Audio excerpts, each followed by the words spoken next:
Hujambo na karibu ndani ya JCTV, ni chombo chako cha habari cha mtandaoni kutoka mjini Johannesburg nchini Afrika Kusini. Hapa tunakuletea taarifa sahihi za haraka na zenye uhakika kutoka Jamhuri ya Kidemokrasia ya Kongo na zile ambazo zinamgusa mkongomani aliye nje ya Jamhuri ya Kidemokrasia ya Kongo. Hapa tunakuletea habari za siasa, uchumi, mazingira, jamii, michezo na kadhalika. Ndani ya taarifa zetu utapata uchambuzi kutoka kwa wachambuzi wetu, lakini pia ripoti mbalimbali kutoka kwa maripota wetu.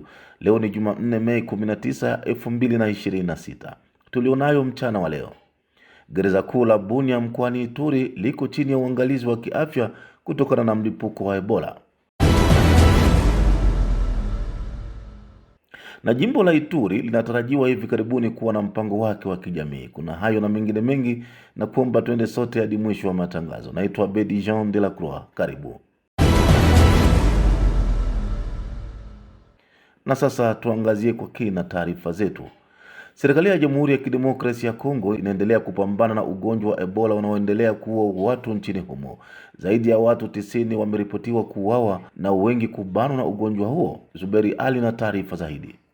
Kuibuka tena kwa janga la Ebola katika jimbo la Ituri kunaweka wasiwasi kwa wakazi wa maeneo hayo. Wakati wagonjwa 59 tayari wameripotiwa kulazwa katika hospitali mbalimbali na vifo kufikia 91 vilivyorekodiwa, hakuna kituo kilichotengwa ambacho kinafanya kazi katika maeneo makuu yaliyoathiriwa na ugonjwa huo. Katika ziara ya haraka mjini Bunia Jumapili hii Mei 17, Waziri wa Kitaifa wa Afya ya Umma Roger Kamba aliweka wazi ukubwa wa hali ya afya, huku akihakikisha kwamba serikali inajaribu kuharakisha majibu ya ugonjwa huo. Kwanza nilikuja kuona hali ilivyo, utambuzi uliothibitishwa Alhamisi jioni, na serikali ilitaka kuonyesha kwamba hatuwezi kuwaacha watu wetu wajitegemee wenyewe kwa siku kadhaa, alisema waziri huyo baada ya majadiliano na gavana wa kijeshi wa Ituri na kutembelea mahabara ya Bunia. Kulingana na Roger Kamba, timu ya madaktari ilitumwa haraka hata kabla ya kufanya misheni yake uwezekano wa kudhibitisha rasmi uwepo wa virusi vya Ebola na Mei 14 kabla ya kutangazwa rasmi kwa janga hilo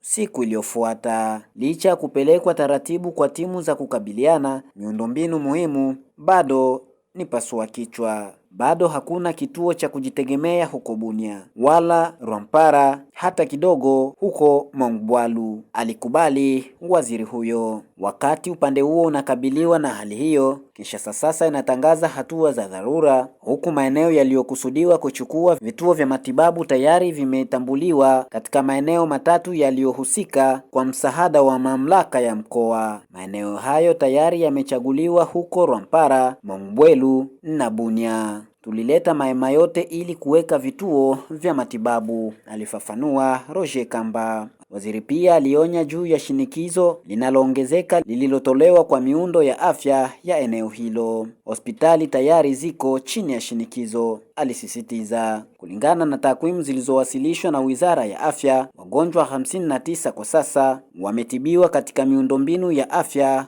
huku karibu kesi 350 zilizoshukiwa zikisalia chini ya uangalizi. Vifo 91 vilivyoripotiwa ni vifo vinavyowezekana. Uchunguzi utafanywa iwezekanavyo ili kuthibitisha ni wangapi wanahusishwa na Ebola, alisema waziri huyo. Katika ujumbe wake kwa raia wa maeneo hayo, waziri huyo alijaribu kuwatuliza watu mbele ya uvumi na hofu ambayo mara nyingi huzunguka ugonjwa huo. Sio ugonjwa wa ajabu. Kadri tunavyomhudumia mgonjwa haraka, ndivyo tutakavyomtibu na kukomesha kuenea kwa virusi, alitangaza, akiwaalika wakaazi kuripoti haraka iwezekanavyo katika vituo vya afya ikiwa kuna dalili zozote zinazotia shaka. Waziri pia alithibitisha kwamba kwa sasa shule na vyuo vikuu vinasalia wazi kusubiri tathmini ya kina ya ramani, hasa katika hatari na timu za afya. Baada ya ziara yake huko Bunia, Roger Kamba alirejea jijini Kinshasa na kuacha timu katika vituo vya operesheni ya dharura ya afya ya umma zikiwa na jukumu la kuendelea kupeleka majibu. Hata hivyo, takriban tani 5 za vifaa vya matibabu vilisafirishwa Jumapili hii hadi Bunia kusaidia timu zinazoshiriki katika mapambano dhidi ya ugonjwa huo ambao unaendelea kutia wasiwasi mamlaka ya afya.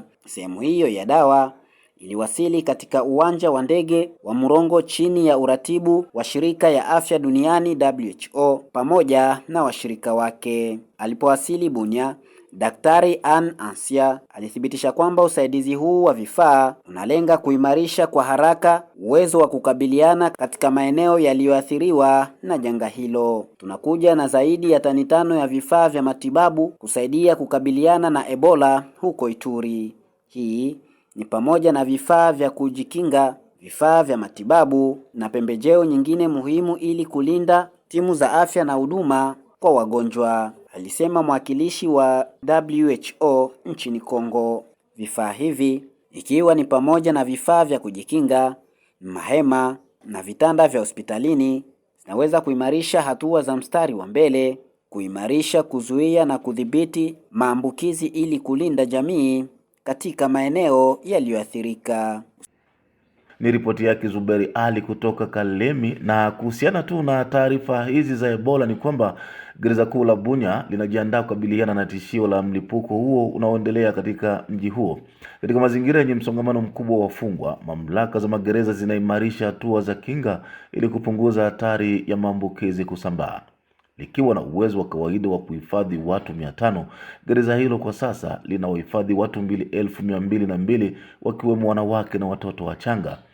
Msongamano huu mkubwa unaongeza kwa kiasi kikubwa hatari ya maambukizi na kufanya utekelezaji wa hatua za afya kuwa mgumu zaidi. Miongoni mwa hatua zinazotekelezwa ni ulazimu wa kuvaa barakoa kwa wafungwa na wageni, kunawa mikono kwa lazima wakati wa kuingia gerezani, kutoa elimu kwa familia kabla ya ziara, huku watoto wakikatazwa kuandamana na wageni. Wakati wa ziara iliyofanywa Jumatatu Mei 18 mwaka huu, timu za kitengo cha magereza cha ofisi ya MONUSCO mjini Bunia zilifanya mazungumzo na mkurugenzi wa gereza pamoja na timu yake ya matibabu ili kutathmini kiwango cha maandalizi.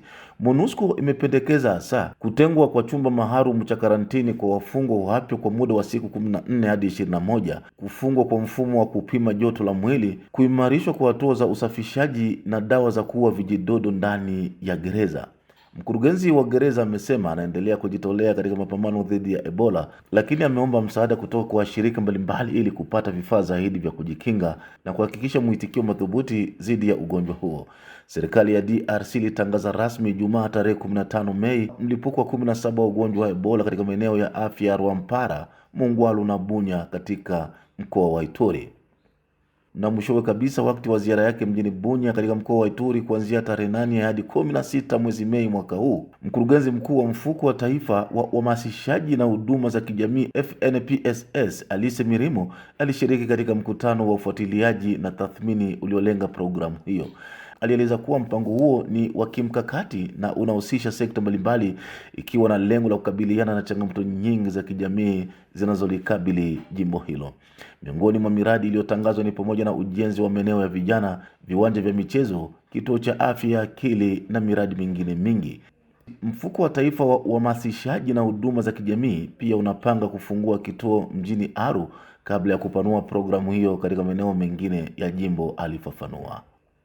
Katika mazungumzo hayo, Alice Mirimo aliwasilisha mpango huo wa kijamii kama suluhisho halisi kwa matatizo mbalimbali ya kijamii yanayoikumba Ituri. Mpango huo pia unatarajia kuanzishwa vituo vya kukuza ujasiriamali kwa vijana, hasa katika sekta ya biashara na kilimo. Najua kuwa Ituri siku zote imekuwa ghala la chakula la jamhuri kutokana na uwezo wake mkubwa wa kilimo. Tutakuza sekta hii kupitia viwanda vya kilimo.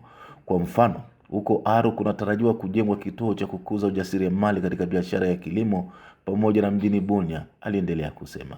Kwa mujibu wa mkurugenzi mkuu wa FNPSS, mpango huu wa kijamii pia ni nyenzo ya kuimarisha amani kwa kuwa utatoa fursa za kiuchumi hasa kwa vijana. Anaamini kuwa kwa kuhamasisha ajira na ujumuishaji wa kijamii, programu hiyo itachangia kupunguza ukosefu wa ajira na kuzuia mivutano katika jimbo hilo. Mwisho wa habari zetu. Naitwa Bedi Jean de la Croix. Kwaheri kwa leo.